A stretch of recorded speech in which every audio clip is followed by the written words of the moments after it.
My wife is stupid. She has 2 children, but she told me she's going on a date not with me. In court, she took away my ability to see my children and my home. She turned my children against me. We had been married for nearly 20 years when everything started to fall apart. Of course, I got blamed for it, because in the divorce system in this country, it always seems to be the man's fault. It's like the laws were designed by people determined to punish husbands and fathers at every turn. And sure enough, when it came time for court, my ex-wife was granted full custody of our 2 children, and I was left feeling like a villain in my own family. I had thought everything was fine, or at least fine enough. My wife, Rebecca, and I had built a comfortable life together, or so I believed. We had 2 kids, Anna, who was 17, and Ryan, who was 15. They were great kids, smart, talented, and full of potential. I had a decent job as a project manager in IT, and Rebecca worked as a senior accountant. We had our routines, our hobbies, and although the romance had faded over the years, I figured that was normal after being together for so long. I loved my family, and I believed we were happy. Anna was my pride and joy. She was the kind of daughter every dad dreamed of, bright, motivated, and always a little closer to me than to her mom. She was more into science and math, much like I was when I was younger. We'd spend weekends together working on projects in the garage. I'm a bit of a gearhead, so I spent a lot of my free time restoring old motorcycles and cars. Anna picked up that same interest, and even though she didn't know all the ins and outs yet, she enjoyed helping me fix up an old Mustang I'd been working on for years. Ryan, on the other hand, was more of a bookish kid.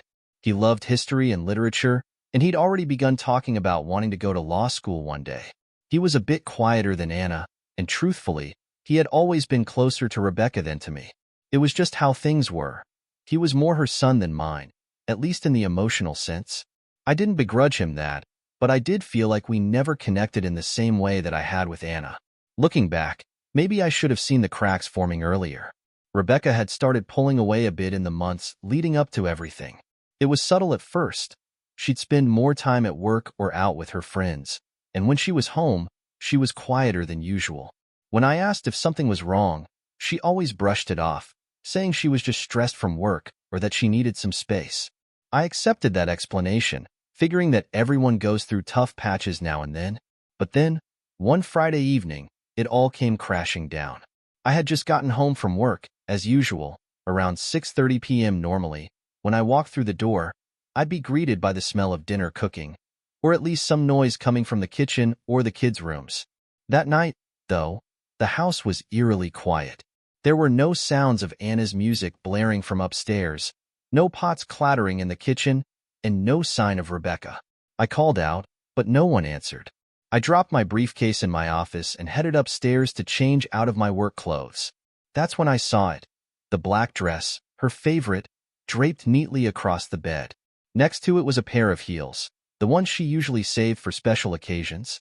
For a second, I thought maybe we were going out for dinner.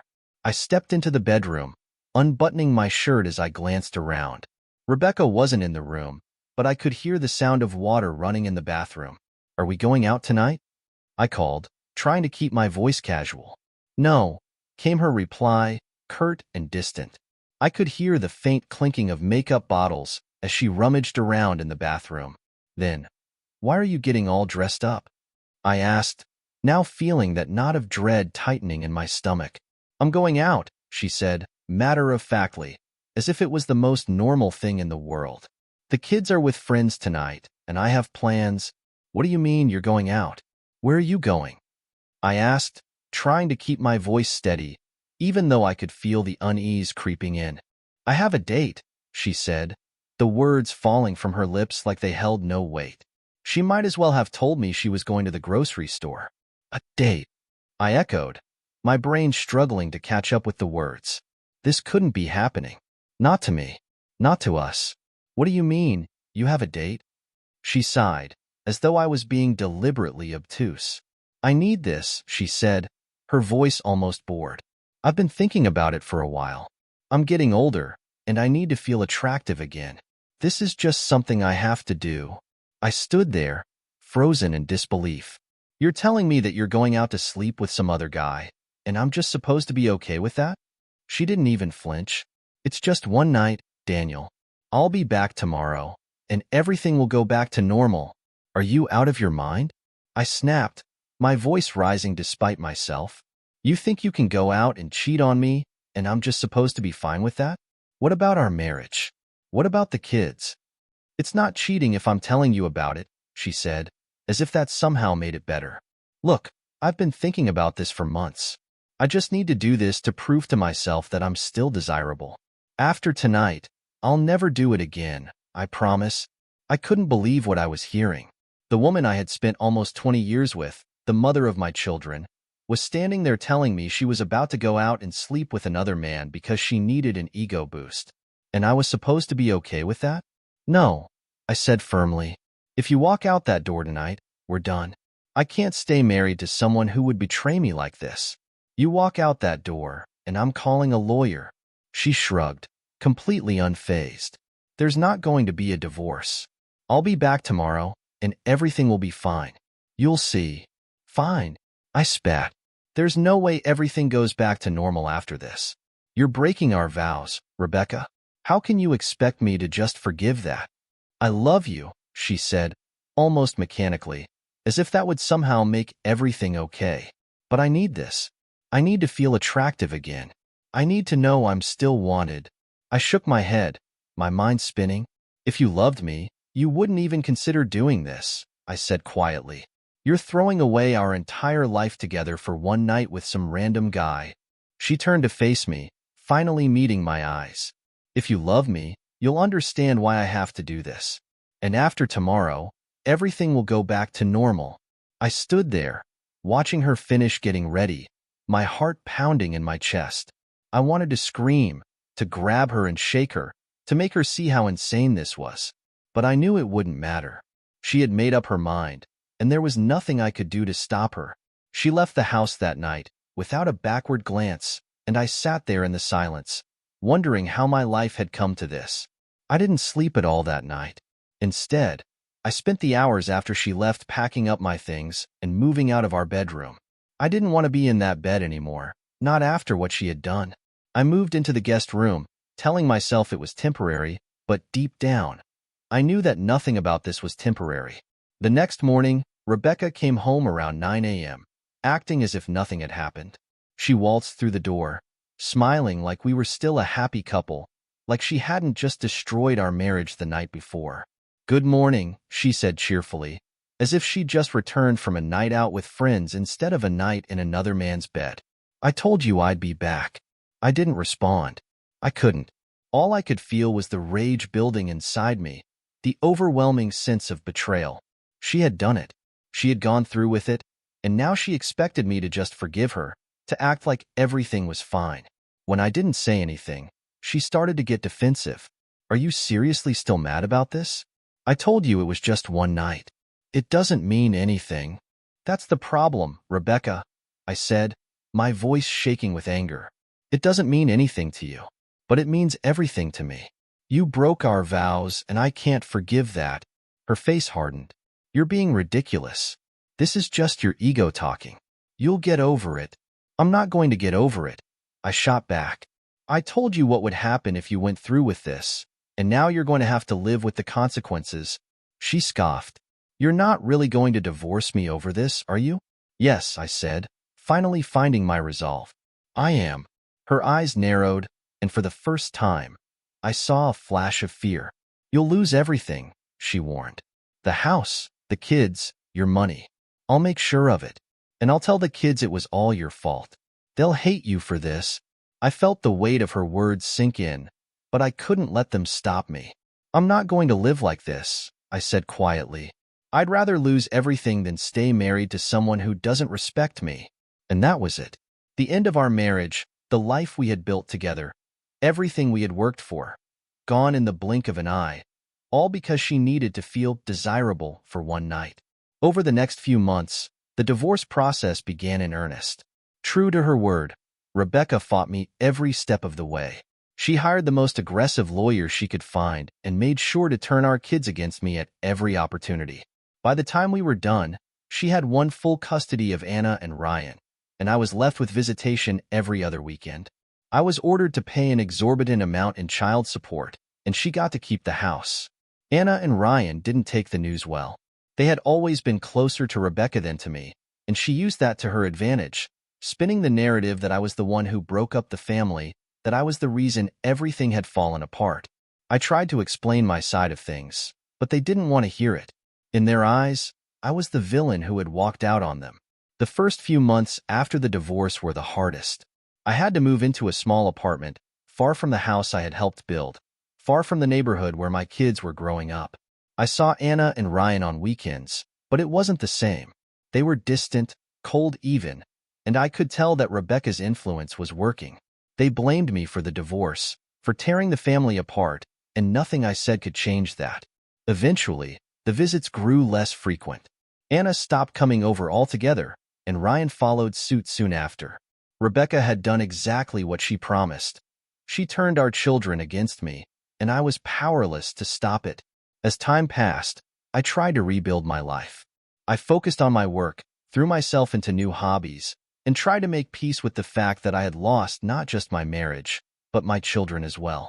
It wasn't easy, but I knew I couldn't dwell on the past forever. One day, about 2 years after the divorce, I got a call from an old friend who had heard about what had happened. He invited me to a car show that weekend, knowing how much I loved working on cars. At first, I hesitated, but eventually, I agreed.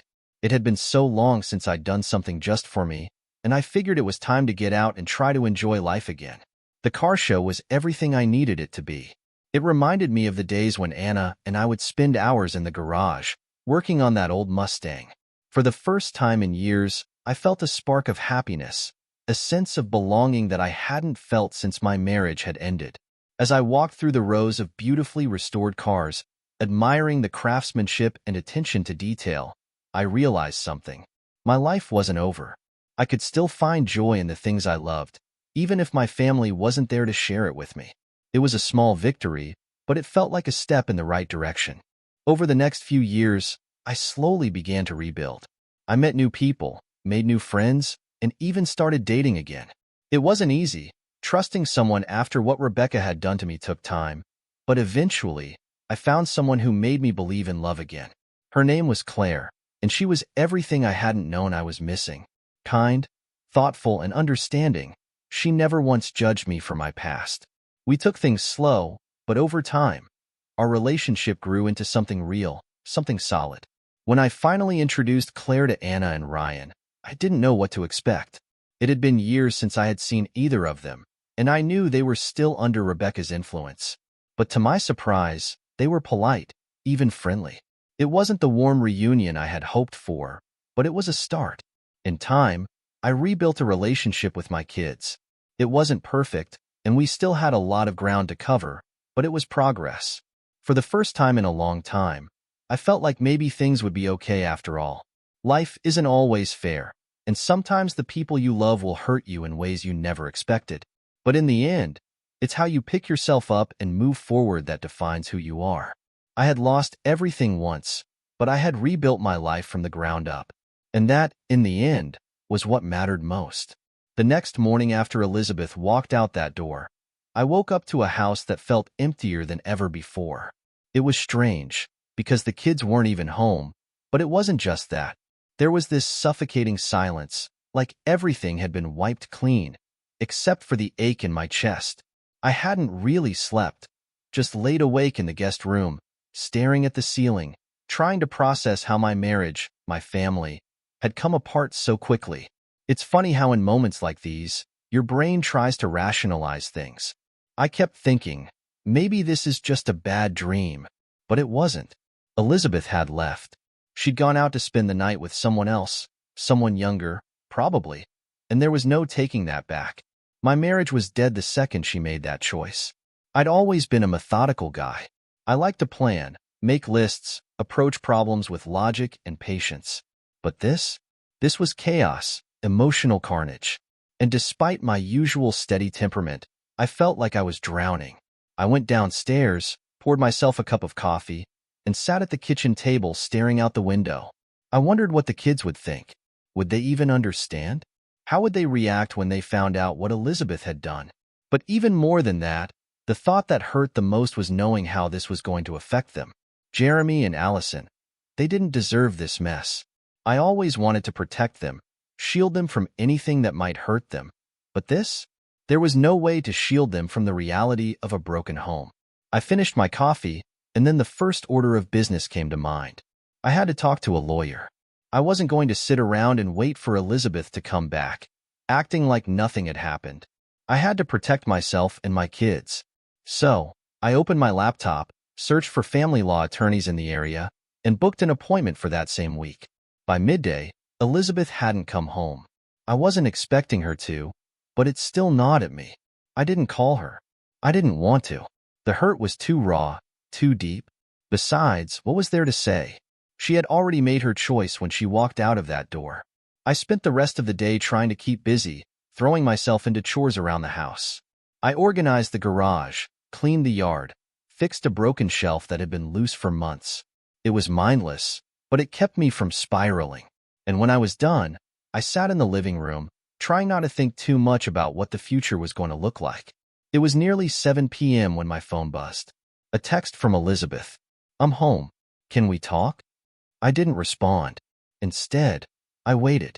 A few minutes later, I heard the familiar sound of her car pulling into the driveway. The front door creaked open, and in she walked, looking completely different from the woman who'd left the house the night before. She was still in that black dress, but her makeup was smudged, her hair tousled, and her expression was tight, like she knew what was coming. I stood up as she walked in, feeling the anger rise in my chest again, but I pushed it down. "We need to talk," she said quietly, not meeting my eyes. "Yeah, we do," I replied, my voice steady but cold. We sat at the kitchen table, across from each other, the silence between us heavy. For a long moment, neither of us spoke. I waited for her to explain herself, but she didn't. She just sat there, staring at her hands, like she was searching for the right words. Finally, I broke the silence. "Why?" She looked up, her eyes meeting mine for the first time. There was no anger in her gaze, just exhaustion. "I don't know," she said quietly, her voice barely a whisper. "That's not good enough, Elizabeth," I said, my tone sharper than I intended. "You can't just say you don't know. You walked out last night and told me you were going to sleep with someone else. And now you're sitting here, telling me you don't know why." I needed something," she replied, her voice cracking slightly. "I've felt so lost lately, like I'm not myself anymore. I don't feel attractive. I don't feel alive." "Alive?" I repeated, incredulous. "And this is what makes you feel alive? Cheating on me?" She flinched at the word, but she didn't deny it. "It wasn't supposed to happen like this. I didn't mean to hurt you." I laughed, bitterly. "You didn't mean to hurt me? How else did you think this was going to end?" She didn't respond. Her silence said it all. I leaned back in my chair, feeling the weight of the situation pressing down on me. "This marriage is over, Elizabeth," I said, finally voicing the words that had been bouncing around in my head all day. "I can't forgive this. I won't." She looked at me, her eyes wide, like she hadn't expected me to say it. "Daniel, no, we can fix this. I know I screwed up, but we can go to counseling, we can—" "No," I interrupted, shaking my head. "There's no fixing this. You made your choice when you walked out that door. I'm filing for divorce." Her face crumpled, and for the first time, I saw real fear in her eyes. "Please, Daniel, don't do this. Think about the kids." "I am thinking about the kids," I snapped. "They deserve better than this. They deserve better than a mother who would do this to their father." Tears welled up in her eyes, and she covered her face with her hands, but I didn't feel any sympathy. I had cried my tears the night before, and now all that was left was anger and disappointment. "I'll stay at a hotel tonight," she said quietly, standing up from the table. "We can talk more tomorrow." "No," I said firmly. "We're not talking about this anymore. I'll handle the divorce. You'll hear from my lawyer." She looked at me for a long moment, as if she was searching for something, anything, that might change my mind. But there was nothing left to say. Without another word, she turned and left, closing the door softly behind her. And just like that, my marriage was over. The weeks that followed were a blur of paperwork, meetings with my lawyer, and uncomfortable conversations with Jeremy and Allison. Telling the kids was the hardest part. I had dreaded it, knowing how much this would hurt them, and I wished I could have spared them from the pain. Jeremy took the news in silence. He was always more like me, reserved, thoughtful. But I could see the hurt in his eyes, the way his hands clenched into fists when I explained that their mother and I were getting divorced. He didn't say much, but I knew he was angry, at both of us. Allison, on the other hand, was more emotional. She cried when I told her, sobbing into her hands as she asked, why, over and over again. I didn't have a good answer for her. I couldn't tell her the truth, that her mother had cheated on me, that she had broken our family apart. So, I kept it vague, saying that sometimes marriages don't work out and that it wasn't anyone's fault. But I knew that wasn't true. It was Elizabeth's fault. She had made the choice to betray me, to betray us. And now, we were all paying the price. The divorce itself was messy, as I had expected. Elizabeth fought me on everything: custody, finances, even the house. She didn't want to give up anything, and she was determined to make me pay for ending the marriage. But I held firm. I wasn't going to let her take the kids away from me, and I wasn't going to let her keep the house without a fight. After months of back and forth, we finally reached an agreement. Joint custody of Jeremy and Allison, with them spending every other week with me. I got to keep the house, but I had to pay Elizabeth a hefty settlement. It wasn't ideal, but it was better than losing everything. Once the dust settled, I tried to focus on moving forward. I threw myself into my work, trying to keep busy, trying to distract myself from the empty house and the silence that seemed to follow me everywhere. But no matter how hard I worked, the loneliness crept in. Even with the kids around half the time, it wasn't the same. Jeremy had pulled away from both of us, spending more time with his friends or locked in his room. He didn't talk to me much, and I knew he was still struggling with the divorce. Allison was more open, but she was still hurting, too. She asked me once if I still loved her mom, and I didn't know how to answer. Did I still love Elizabeth? I wasn't sure anymore. I had loved her once, deeply, fiercely. But that love had been shattered the moment she walked out the door to be with someone else. And now, all that was left was a hollow space where that love used to be. One evening, a few months after the divorce was finalized, I got a call from an old friend, Mike. We hadn't spoken in years, but he had heard about the divorce through mutual friends and wanted to check in. "You doing okay, man?" he asked, his voice filled with concern. "I'm managing," I replied, though I wasn't sure if that was true. "I'm sorry to hear about what happened," he said. "Divorce is tough. But hey, I was thinking, it's been forever since we've hung out. Why don't we grab a beer sometime, catch up?" I hesitated for a moment. The idea of going out, of socializing, felt foreign to me after months of isolation. But maybe that's exactly what I needed. "Yeah, that sounds good," I said finally. We met up a few nights later at a bar downtown. It was strange at first, being out in the world again, surrounded by people, laughter, and noise. But as the night went on, I found myself relaxing, talking, and even laughing with Mike. It felt good, normal, like I was reconnecting with a part of myself that I had lost. As we talked, Mike mentioned a car show that was happening that weekend. He knew I was into cars, and he thought it might be something I'd enjoy. "You should come, man," he said. "It'll be fun. We can check out some classic rides, have a few beers. You need to get out of the house." I agreed, even though part of me still wanted to hide away. But I knew he was right. I couldn't keep living in the shadow of my failed marriage. I needed to start living again. The car show was a turning point for me. Walking through the rows of gleaming cars, engines roaring in the background, I felt a sense of joy that I hadn't felt in a long time. It reminded me of the days when Jeremy and I would work on cars together, back when things were simpler, before everything had fallen apart. For the first time since the divorce, I felt like I had something to look forward to. I started going to more car shows, reconnecting with old friends, and slowly building a new routine for myself. It wasn't easy.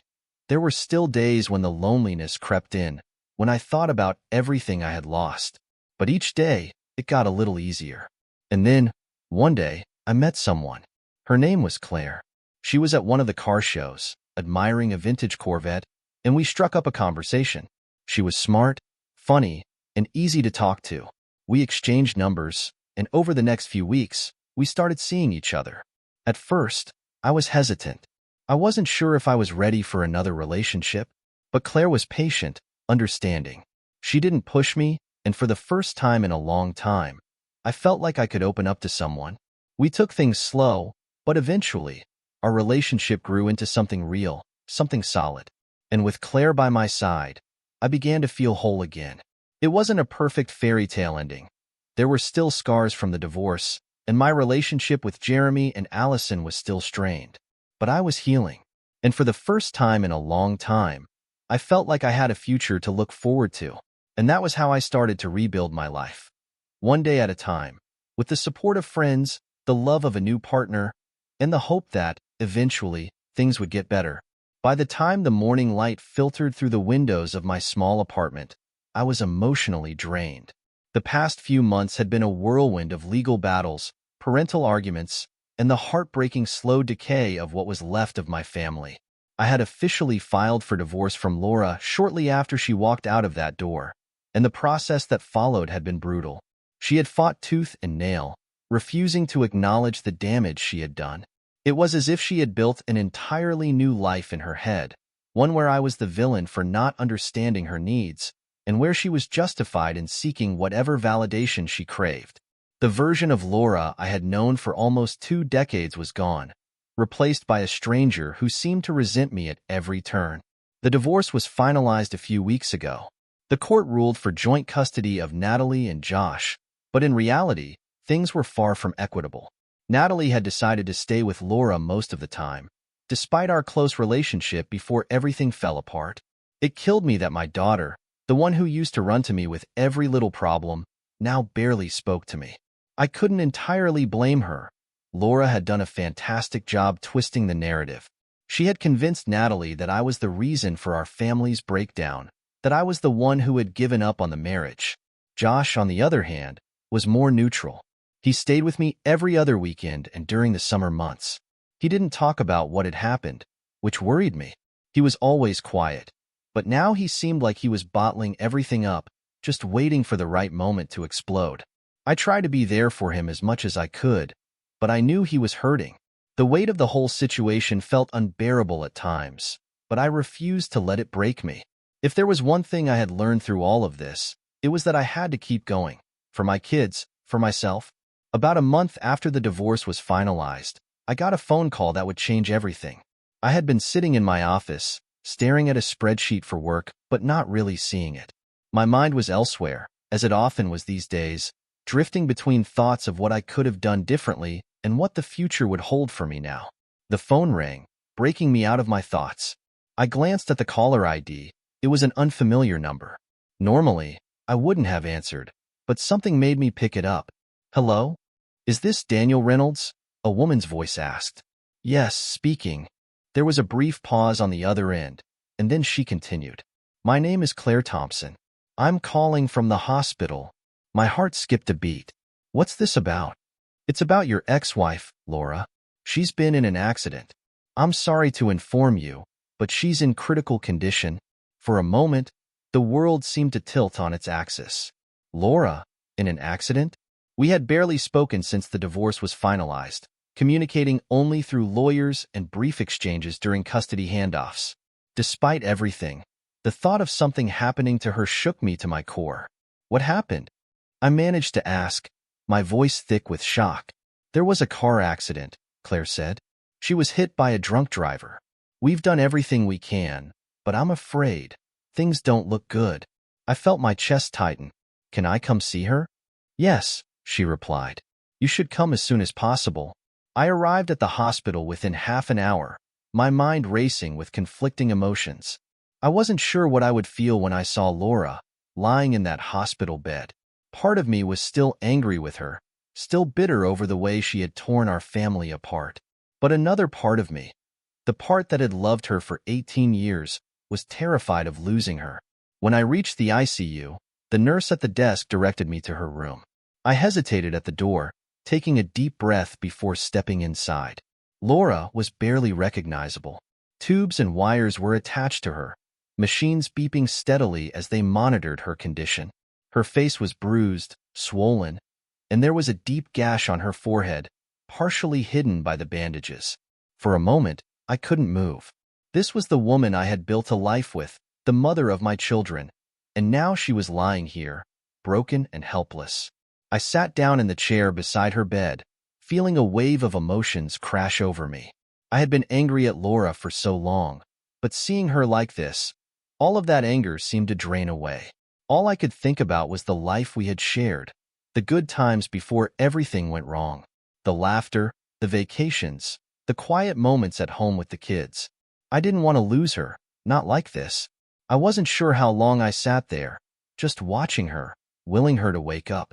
Eventually, the door creaked open, and the nurse, Claire, stepped inside. "I'm sorry," she said quietly. "There's not much we can do at this point. It's just a matter of time." I nodded, my throat tight with emotion. Can I stay with her?" "Of course," Claire replied. "Take as much time as you need." She left the room, and I was alone with Laura again. I leaned forward, resting my elbows on my knees, and buried my face in my hands. I felt the tears start to fall, hot and stinging. "I'm sorry," I whispered, even though I knew she couldn't hear me. "I'm so sorry for everything." I wasn't sure what I was apologizing for. Maybe it was for the way our marriage had ended, or for not being able to fix things. Maybe it was for the fact that I hadn't been able to protect her from this, even though it wasn't my fault. I sat there for what felt like hours, watching her, until finally, the machines began to beep more erratically. The heart monitor showed her pulse slowing, and I knew it was happening. Tears blurred my vision as I stood up and leaned over her. I gently took her hand in mine, squeezing it one last time. "I forgive you," I whispered. "I hope you can forgive me too." The machine gave one final beep, and then there was silence. The days following Laura's death were surreal. I hadn't expected to feel such overwhelming grief, especially after everything that had happened between us. But the truth was, a part of me had never stopped loving her. And now, that part of me was shattered. I had to be strong for Natalie and Josh. Telling them about their mother's death was the hardest thing I'd ever had to do. Natalie broke down immediately, sobbing uncontrollably. Josh, as always, was quieter, but I could see the pain in his eyes. He had lost his mother, and no matter how strained things had been between them, that loss was devastating. The funeral was a blur of tears, condolences, and the strange feeling of finality. Laura's friends, colleagues, and even some distant relatives showed up to pay their respects. I stood with Natalie and Josh, trying to hold it together for their sake, but inside, I felt like I was barely keeping it together. After the funeral, there was the issue of Laura's will and the custody arrangements for the kids. Laura had left everything to Natalie and Josh, as expected, and I was named their legal guardian. It wasn't a surprise, but it still felt strange to think of myself as the sole parent now. I had always imagined that, no matter what happened between Laura and me, we would still co-parent our children. But now, it was all on me. In the months that followed, life slowly began to return to some semblance of normalcy. I took some time off work to focus on the kids, making sure they were adjusting to life without their mother. Natalie was the hardest to reach. She had been so close to Laura, and losing her had left a deep void. There were days when she barely left her room, her grief so heavy it was palpable. I tried my best to be there for her, but I knew I couldn't fill the void Laura had left. I encouraged her to see a counselor, and eventually, she agreed. It took time, but slowly, she began to heal. Josh, as always, was more difficult to read. He kept his emotions bottled up, refusing to talk about what had happened. But I made sure to spend as much time with him as possible, hoping that he knew I was there for him, even if he didn't want to talk. For me, the healing process was different. I had lost Laura long before the accident, but her death had brought a finality that I wasn't prepared for. I had to learn how to forgive her, how to forgive myself, and how to move forward with my life. About a year after Laura's death, I found myself back at a car show. It had been a long time since I'd gone to one, and the familiar sights and sounds brought back memories of happier times. I wandered through the rows of classic cars, admiring the craftsmanship and chatting with a few of the other attendees. That's when I saw her, Claire, the nurse from the hospital. She was standing near a bright red Mustang, talking to one of the car owners. I hesitated for a moment, unsure if I should approach her. But then she saw me, and her face lit up with recognition. "Daniel," she called out, walking over to me. "It's so good to see you." We talked for a while, catching up on life since Laura's passing. Claire had been a source of comfort during those difficult days in the hospital, and seeing her again brought back some of those memories. But there was something different now, a warmth, a connection that hadn't been there before. Over the next few weeks, Claire and I started seeing each other more often. It wasn't planned. It just sort of happened. She was kind, patient, and understanding. She didn't push me to talk about Laura or the past, but she was there when I needed her. For the first time in a long time, I felt like I could breathe again. A year later, I found myself standing in front of a different altar, wearing a suit and holding Claire's hand. It wasn't a big wedding, just close family and a few friends. Natalie and Josh were both there, standing beside me as I made my vows. "I do," I said, looking into Claire's eyes, feeling a sense of peace wash over me. Life wasn't perfect, and it never would be. But I had found love again, and more importantly, I had found a way to move forward. As we left the church, hand in hand, I looked up at the sky, feeling the warmth of the sun on my face. It wasn't goodbye to the past, but a new beginning. And for the first time in years, I was ready. Months passed since Claire had come into my life, and slowly, the fractured pieces of myself began to mend. With her support, I found the strength to pick up the remnants of the life I had known and rebuild something new. She wasn't a magic fix for all my problems, but she was a reminder that healing was possible, that moving forward didn't mean erasing the past but learning to carry it differently. But even as I tried to build this new chapter, the shadows of the past still lingered, primarily in the form of my relationship with Natalie and Josh.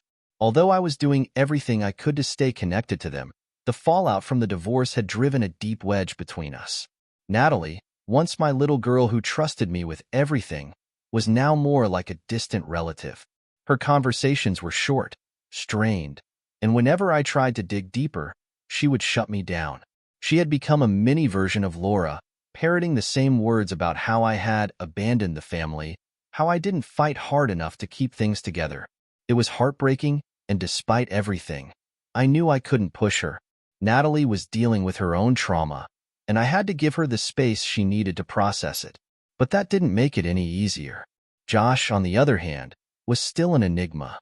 He had always been quieter, and while he wasn't openly angry like Natalie, he was distant. He spent most of his time in his room, engrossed in his video games, avoiding family conversations, and giving short, monosyllabic responses when I asked how he was doing. But I was determined.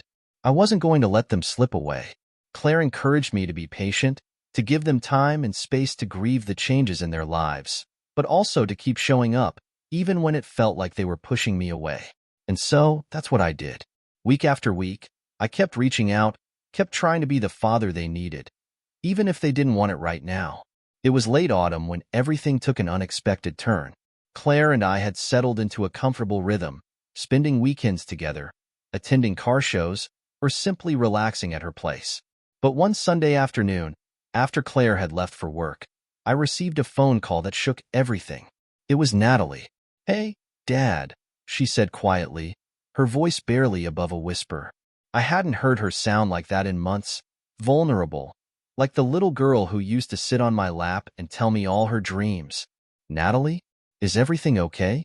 I asked, concern instantly gripping me. I don't know," she replied, her voice cracking. Can I come over? I need to talk to you." For a moment, I was speechless. She hadn't asked to come over in months. I was so used to being the one who reached out, only to be met with silence or resistance, that her request caught me completely off guard. "Of course," I finally said, trying to keep my voice calm.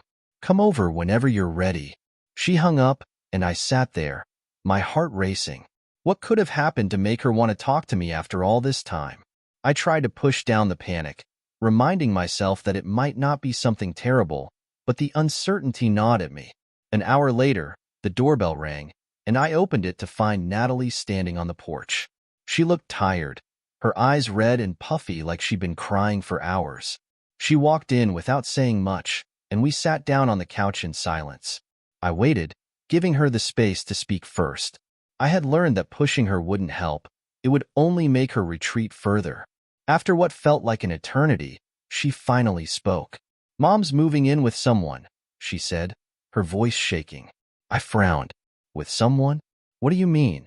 She's been dating this guy for a while," Natalie explained, tears welling in her eyes.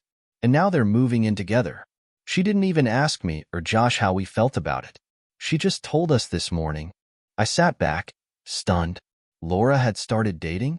I had no idea. Not that I expected her to inform me of her personal life, but the thought of her moving on so quickly, with someone else, was jarring. "I'm sorry, Natalie," I said, not sure what else to say. "I didn't know." Natalie wiped her eyes with the back of her hand, clearly trying to hold herself together. "I don't even know this guy, Dad.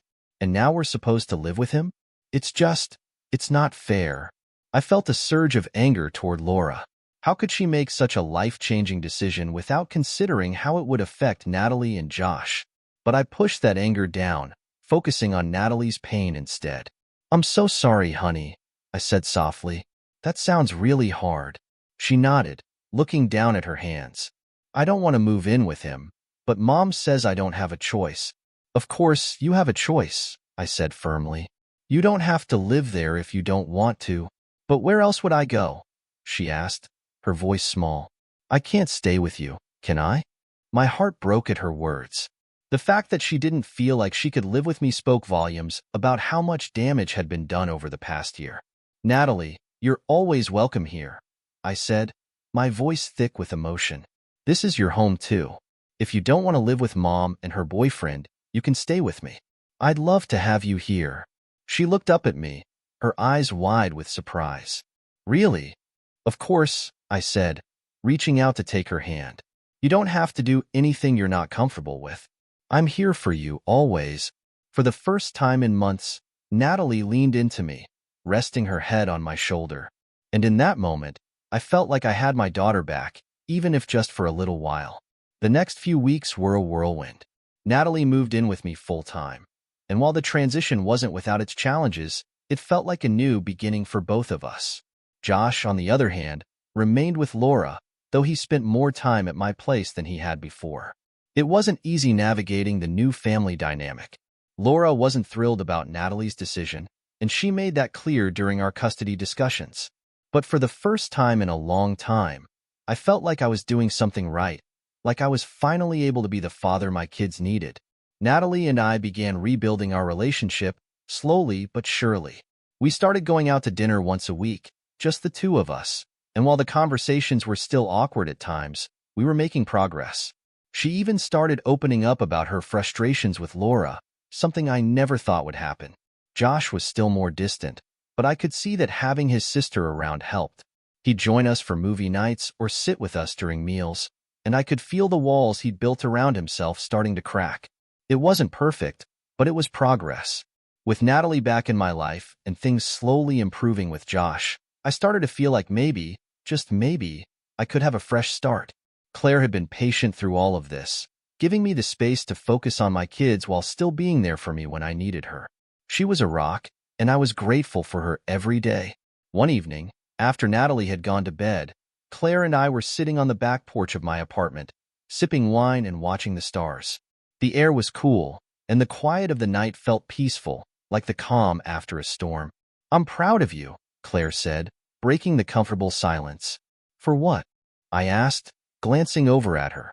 "For everything," she replied, her eyes soft and full of warmth. "For fighting for your kids. For not giving up on them, even when it felt impossible." I smiled, feeling a lump form in my throat. "I didn't have a choice," I said. "They're everything to me." She reached over and took my hand. "I know, and that's why you're such a good father." We sat in silence for a while longer, just enjoying the moment. But eventually, I couldn't ignore the question that had been gnawing at me for weeks. "Claire," I began, my voice hesitant, "I've been thinking about something." She looked over at me, curious. "What is it?" I took a deep breath, trying to find the right words. You've been so patient with me, with everything. And I know we've been taking things slow, but I was wondering if maybe you'd want to move in with me. Claire's eyes widened in surprise, and for a moment, I was worried I had overstepped. But then she smiled, a slow, genuine smile that reached her eyes. Are you sure? She asked, her voice soft. Yeah, I said, nodding. I'm sure. I love you, Claire. And I think it's time to take the next step. She smiled again, squeezing my hand. I love you too, Daniel. And yes, I'd love to move in with you. The next few months felt like a whirlwind of change, but for the first time in a long time, the changes were good. Claire moved in, and while it took some adjusting for Natalie and Josh, they both seemed to accept it.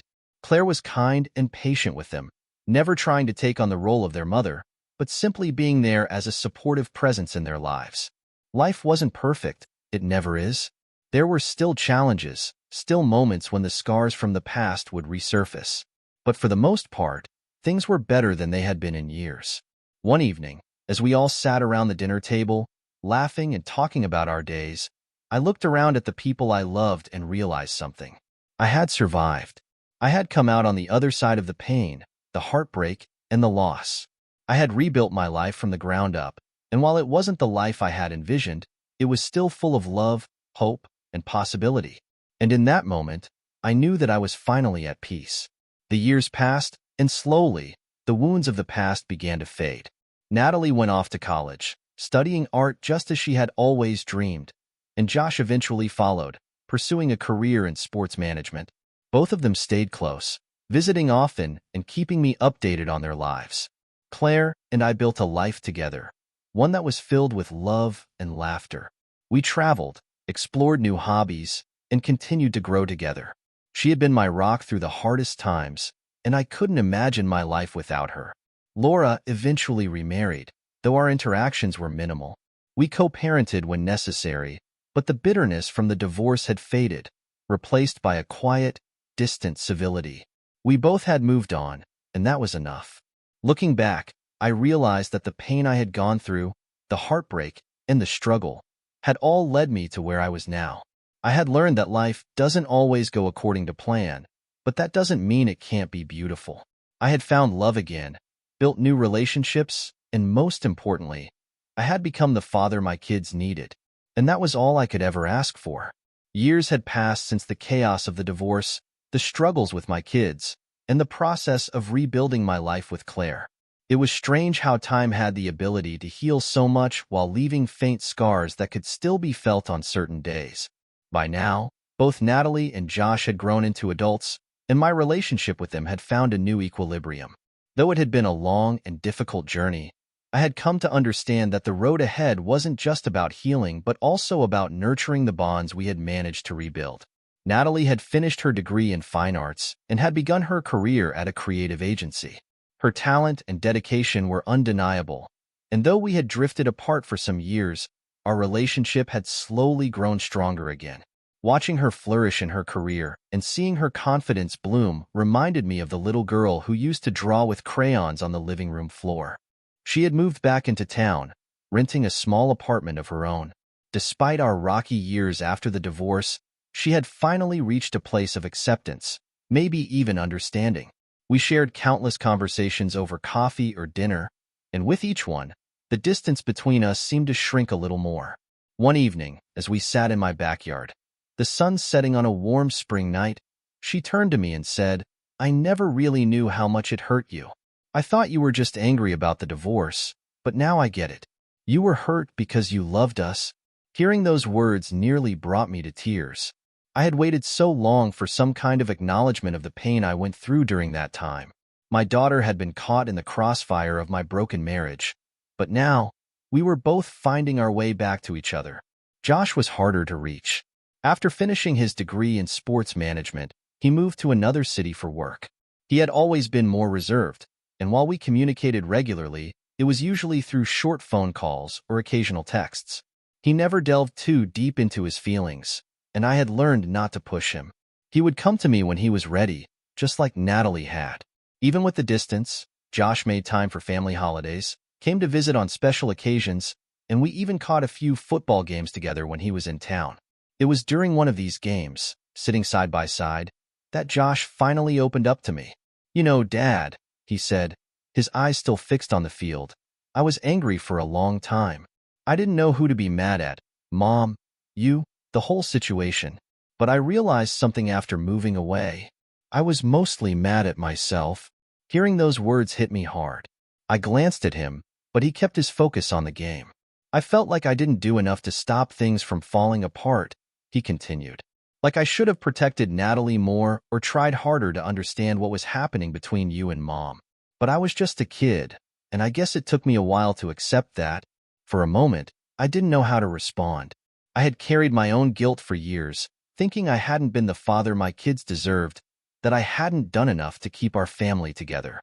But hearing Josh's words made me realize that we had all carried some burden of blame, and now, maybe, we could finally let it go. "You were just a kid, Josh," I said softly, placing a hand on his shoulder. "You didn't have to fix anything. That was never your responsibility. What happened? It wasn't your fault." He finally looked at me, and in that moment, I saw the boy I had watched grow up, quiet, thoughtful, and now, finally at peace with the past. While my relationship with my kids had found new ground, my life with Claire had blossomed into something more solid than I had ever imagined.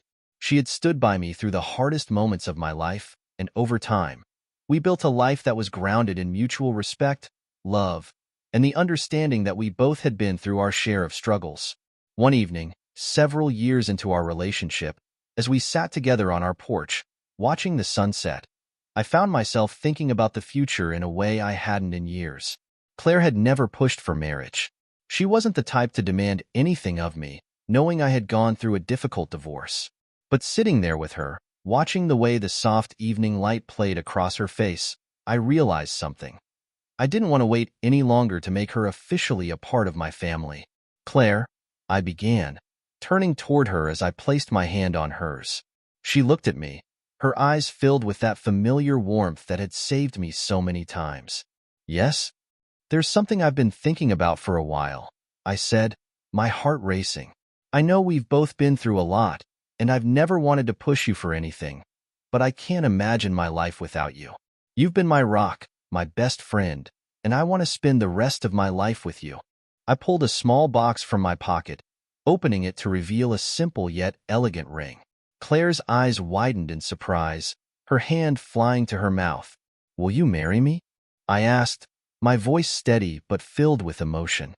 For a moment, she just stared at me, her eyes brimming with tears. Then she nodded, a huge smile breaking across her face. "Yes," she whispered, her voice catching in her throat. "Yes, of course." I slipped the ring onto her finger, and we embraced, holding each other close as the sun dipped below the horizon, casting the world in a soft, golden glow. Our wedding wasn't a grand affair. Neither of us wanted that. Instead, we opted for an intimate ceremony in a small garden near the coast, surrounded by only our closest friends and family. Natalie and Josh were there, of course, standing beside me as my best man and maid of honor. Even though they were grown adults now, seeing them support me on this day meant everything. As I stood at the altar, watching Claire walk down the aisle, my heart swelled with a sense of joy and peace that I hadn't known I could feel again. She looked radiant, her smile lighting up the entire garden as she approached. The ceremony was simple, filled with heartfelt vows and quiet moments of reflection on everything we had been through to get to this point. When we said our I do's, I felt as though a new chapter had truly begun. It wasn't about forgetting the past, but about embracing the future with the lessons we had learned. That evening, as we celebrated with our family and friends, I felt a sense of completeness that I hadn't known I was missing. Claire had given me a second chance at happiness, and I intended to make the most of it. Life after the wedding settled into a comfortable routine. Claire and I continued to build on the life we had started years ago, but there was a new sense of permanence and belonging that came with being married. We spent weekends going to car shows, traveling when we could, and visiting Natalie and Josh in their respective cities. Josh had recently started dating a woman named Sarah, and from what I had gathered, things were getting serious. He called me one night, something he rarely did unless he had something important to discuss. "Dad," he began, his voice sounding unusually nervous. "I've been thinking about proposing to Sarah." Hearing those words filled me with pride. My son, the boy who had once been so withdrawn and distant, was now talking about starting a life with someone he loved. "That's amazing, Josh," I said, smiling into the phone. "Have you thought about how you're going to do it?" We spent the next hour discussing his proposal plans, and it struck me how much he had grown. He was no longer the quiet teenager struggling to process his parents' divorce. He was a man now, ready to take on the next phase of his life. A few months later, Josh proposed, and Sarah said yes. Their wedding was planned for the following year, and I couldn't help but feel a sense of excitement and anticipation. My son was building a future, and I was grateful to be a part of it. Natalie, too, had started dating someone seriously. His name was Andrew, and while they weren't talking about marriage just yet, it was clear they were heading in that direction. Watching both of my kids find happiness in their own lives was a gift I didn't take for granted. As the years went by, I found myself reflecting more and more on what it meant to be a father. There had been a time when I feared I had lost Natalie and Josh for good, that the divorce and the pain it caused would forever keep us apart. But standing here now, watching them build their own lives, I realized that our bond had only grown stronger because of what we had been through. Fatherhood wasn't about being perfect. It was about showing up, even when things were hard, even when you didn't have the answers. It was about loving your children unconditionally, even when they didn't understand or appreciate it. And most importantly, it was about forgiveness, both of yourself and of them. I had made mistakes, no doubt, but I had also done my best to be there for my kids, to love them through their pain and confusion, and to offer them a safe space to land when they needed it. And now, as adults, they had come back to me. Not because I had demanded it, but because they had learned to appreciate the love and effort I had always put into being their father. Just when I thought life had settled into a comfortable rhythm, Claire dropped a bombshell on me one evening as we sat at the kitchen table. "I have something to tell you," she said, her voice tinged with nervousness. I looked up from my cup of coffee, surprised by her tone. "What is it?" She took a deep breath, her hands trembling slightly as she set them on the table. "I'm pregnant." For a moment, I just stared at her, not quite processing what she had said. "Pregnant? At our age? How far along?" I finally managed to ask, my voice barely above a whisper. 3 months, she replied, her eyes filling with tears. I wasn't sure at first, but I went to the doctor last week, and they confirmed it. I felt a mixture of shock, excitement, and fear wash over me. This wasn't something I had expected. We were in our late 40s, and the idea of starting over with a new baby felt overwhelming. But as I looked into Claire's eyes, I realized something else. This was a gift. After everything we had been through, after all the heartache and healing, we were being given a chance to create new life together. And despite the uncertainty, I knew that we could handle it. We had already overcome so much. "I can't believe it," I said, a slow smile spreading across my face. "We're going to have a baby." Claire smiled through her tears, reaching across the table to take my hand. "Are you okay with this?" I nodded, my heart swelling with love for the woman who had saved me so many times. "More than okay. I'm excited." 9 months later, our son, Ethan, was born. Holding him in my arms for the first time, I felt a flood of emotions that I hadn't expected. It was like becoming a father all over again. But this time, with the wisdom and experience of everything I had learned over the years. Natalie and Josh were thrilled to welcome their new baby brother into the world, and seeing them interact with him brought me an immense sense of joy. We had come full circle, and now, as a family, we were stronger than ever. Ethan became the center of our lives, and while raising a baby in our 40s wasn't without its challenges, it was also one of the most rewarding experiences I had ever had. Claire and I were a team, just as we had always been, and we faced each sleepless night and dirty diaper with a sense of humor and gratitude. Life doesn't always go the way you plan. It's full of twists and turns, heartbreaks and joys, and moments of deep reflection. But as I sat there one evening, watching Ethan sleep in his crib, I realized something important.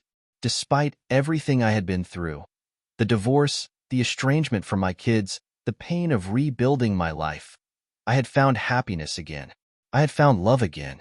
And most importantly, I had found a new sense of peace. The future was uncertain, as it always is, but I knew one thing for sure. I would continue to love and fight for my family, just as I always had. Because in the end, that's what mattered most. And I was ready for whatever came next. The years following Ethan's birth were a whirlwind of joy, exhaustion, and a sense of renewal.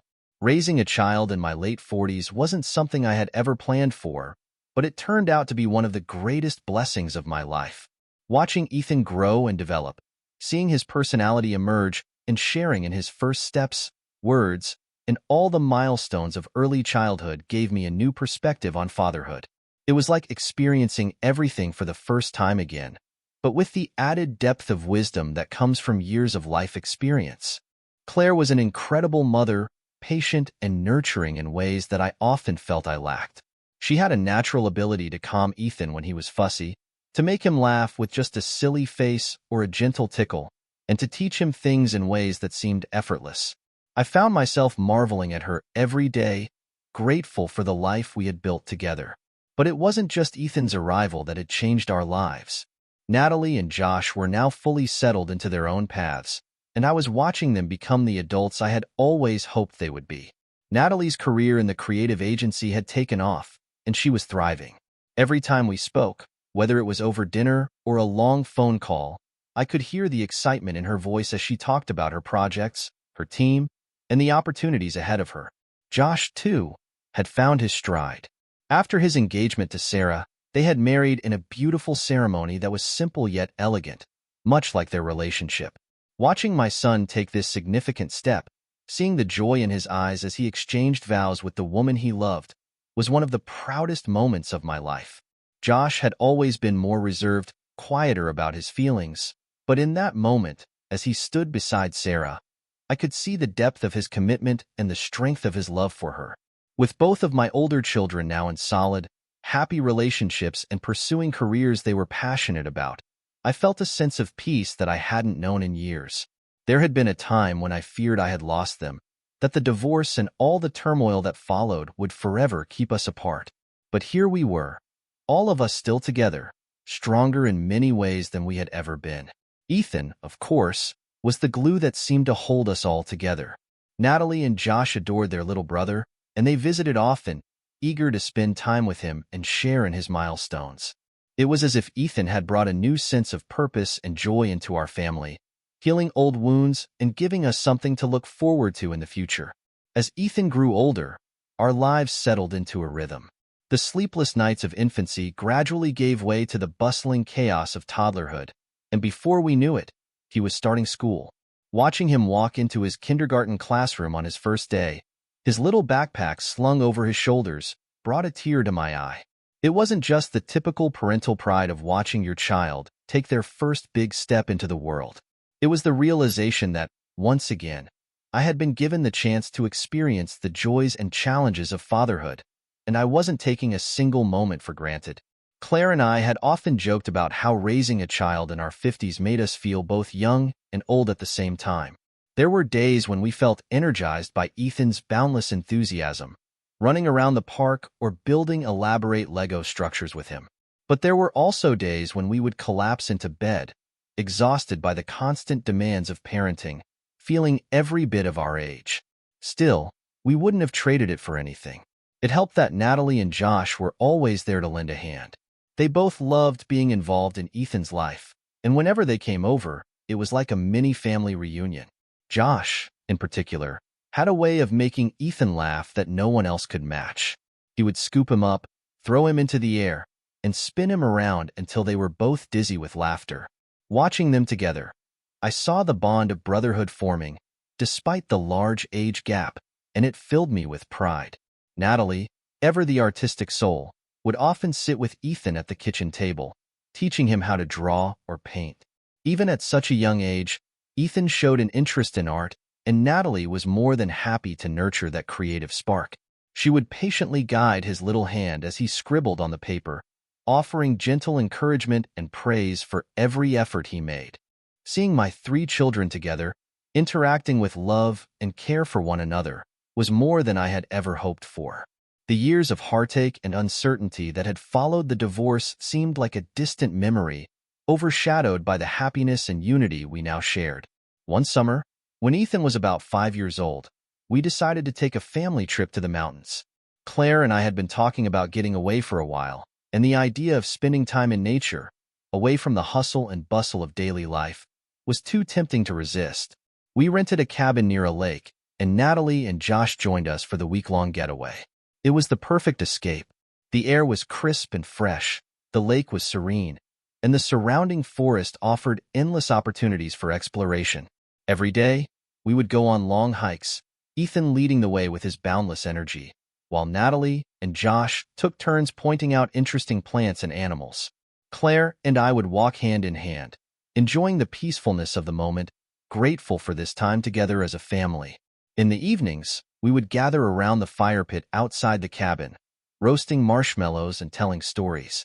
Ethan would curl up in my lap, his eyelids heavy with sleep, as the sound of crickets filled the air. It was during one of these quiet moments, as I looked around at my family, my wife, my children, all together and happy, that I realized just how far we had come. The journey hadn't been easy. There had been times when I had doubted everything, when I had wondered if I would ever truly heal from the pain of the past. But here we were, stronger and closer than ever, and I knew that all the struggles we had faced had brought us to this moment. As the fire crackled and the stars twinkled overhead, I leaned over and kissed Claire on the cheek. She smiled at me, her eyes filled with the same warmth and love that had drawn me to her all those years ago. "I love you," I whispered. "I love you too," she replied, her hand resting on mine. And in that moment, I knew that no matter what challenges the future held, we would face them together as a family. As the years continued to pass, life remained full of unexpected surprises. One afternoon, when Ethan was about 10 years old, I received a phone call from Josh. He sounded excited, almost breathless, and I could tell immediately that something big had happened. "Dad, I've got some news," he said, his voice barely able to contain his excitement. "What is it, Josh?" I asked, already grinning in anticipation. "You're going to be a grandfather." The words hung in the air for a moment, and I felt a rush of emotion wash over me. "A grandfather? Me? Josh, that's incredible," I exclaimed, feeling a mix of pride, joy, and disbelief. "When did you find out?" "Sarah told me this morning. She's about 12 weeks along, and everything looks good. We wanted to wait until we were sure before we told anyone." "Congratulations, son," I said, my voice thick with emotion. "I can't believe it. I'm so happy for you and Sarah." "Thanks, Dad. We're both over the moon about it," Josh replied, his excitement palpable through the phone. "We can't wait for you to meet your grandchild." After we hung up, I sat down in my favorite chair, trying to process the news. I was going to be a grandfather. The thought filled me with a sense of awe and gratitude. Life had a way of bringing things full circle, and now, I was about to embark on a new chapter as a grandparent. When I told Claire the news, she was just as excited as I was. We spent the rest of the evening talking about what kind of grandparents we wanted to be, imagining all the ways we could spoil our future grandchild. A few months later, we found out that Josh and Sarah were expecting a baby girl.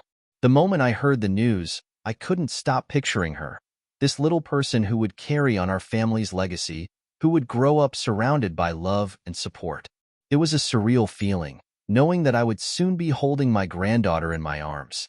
The day she was born was one of the happiest days of my life.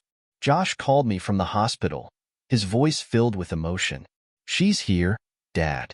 She's perfect." Hearing those words brought tears to my eyes. Claire and I rushed to the hospital as soon as we could, eager to meet the newest member of our family. When we arrived, Josh and Sarah were both glowing with happiness, and there, wrapped in a soft pink blanket, was my granddaughter. I held her in my arms, feeling the weight of her tiny body against my chest, and in that moment, I was overwhelmed with love. She was so small, so delicate, yet she represented something so powerful, the continuation of our family, the next generation.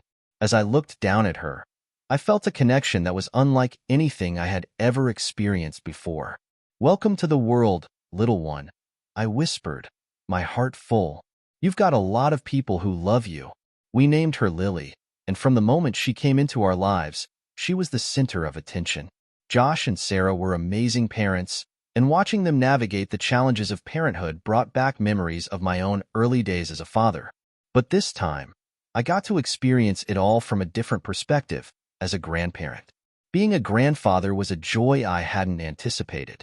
Every time we visited Josh and Sarah, I would spend hours playing with Lily, reading her stories, and watching her grow. Her laughter filled our home with warmth, and her presence brought a renewed sense of purpose to my life. Natalie, too, was making big strides in her life. After a few years of dating, she and Andrew got engaged, and they began planning their wedding. Natalie had always been independent, determined to forge her own path, and now she was ready to take this next step with the man she loved. Her wedding was a beautiful celebration, held in a garden much like the one where Claire and I had been married. As I watched Natalie walk down the aisle, her face glowing with happiness, I felt an overwhelming sense of pride. She had grown into an incredible woman, strong, creative, and full of love. During the reception, Natalie and I shared a father-daughter dance. As we swayed to the music, I couldn't help but think back to all the years that had brought us to this moment, the challenges we had faced, the healing we had undergone, and the love that had remained constant throughout it all. "You've come a long way, Dad," she said softly, resting her head on my shoulder. "So have you," I replied, my voice thick with emotion. "I'm so proud of you, Natalie." "I wouldn't be here without you," she whispered, her voice filled with gratitude. "Thank you for always being there, even when things were tough." I held her a little tighter, grateful for the bond we had rebuilt, for the second chance at a relationship that we had been given. In that moment, surrounded by friends and family, I felt a sense of fulfillment that I hadn't known was possible. As the years passed, life continued to unfold in beautiful and unexpected ways. Ethan grew into a kind, thoughtful young man, excelling in school and developing a passion for sports. He and I spent countless weekends together, going to games, playing catch in the backyard, and working on various projects in the garage. He had inherited my love for classic cars, and by the time he was a teenager, we were working side by side, restoring an old Chevy truck that had seen better days. Watching him grow into his own person was one of the greatest joys of my life. He was a blend of both Claire and me, intelligent, kind-hearted, and full of curiosity. As he entered his teenage years, we had our share of challenges, but overall, Ethan was a good kid, and I was proud of the young man he was becoming. Lily, too, was growing quickly. Josh and Sarah were wonderful parents, and every time we visited, I marveled at how fast she was changing. She had a personality all her own, bright, curious, and full of energy. She adored her Uncle Ethan, and the two of them were inseparable whenever we got together.